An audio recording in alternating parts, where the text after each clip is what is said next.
Morning dear students, আজকে আবার গুরুত্বপূর্ণ দুইটা রাইট ফর্ম অফ দ্য ভার্বের রুলস নিয়ে আসছি। নাম্বার 7, আগে 6 নম্বর পর্যন্ত করছি আমরা। আজকে 7 নম্বর রুলস যেটা শিখবো আমরা, সেটা হচ্ছে যে প্রদত্ত সেন্টেন্সে যদি can, could, may, might, shall, should, will, would, need, must, ought to, dare, had better, had rather, would better, would rather, এই ওয়ার্ডগুলো যদি কোনো সেন্টেন্সে থাকে তাহলে এর পরে যে মূল ভার্বটা থাকবে এই মূল ভার্বটা হবে বেস ফর্ম। বেস ফর্ম মানে কি? বেস ফর্ম হচ্ছে ভার্বের মূল ভার্বের প্রেজেন্ট রূপ। একটা ভার্বের তিনটা রূপ আমরা জানি, তিনটা, একটা প্রেজেন্ট রূপ, একটা পাস্ট রূপ, একটা পাস্ট পার্টিসিপল রূপ। সো প্রেজেন্ট রূপের নাম হচ্ছে বেস ফর্ম, মূল রূপটা।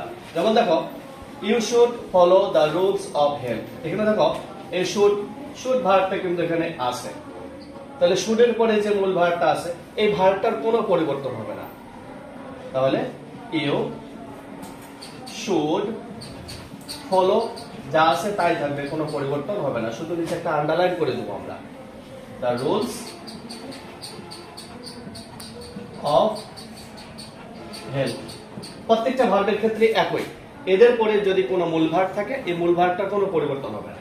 তারপর আরেকটা রুলস দেখো, যে কোন সেন্টেন্সে যদি have, has, had, be, being, been, having, got এই ভার্বগুলো যদি কোনো সেন্টেন্সে থাকে তাহলে এরপরে যে মূল ভার্বটা থাকবে অবশ্যই ভার্বটার পাস্ট পার্টিসিপল রূপ লাগবে।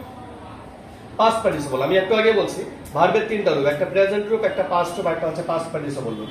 3 নাম্বার রূপটা লাগবে।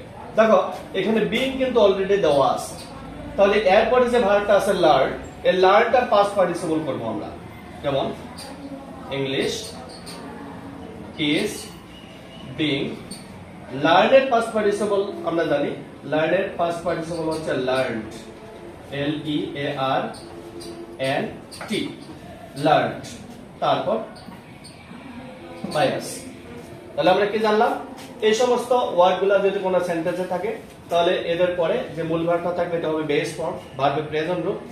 আর 8 নাম্বার রুল যে have, has, had, be, being, been, having, got এই ওয়ার্ডগুলো যদি থাকে তাহলে এর পরে ভার্বটা হবে পাস্ট পার্টিসিপল রূপ।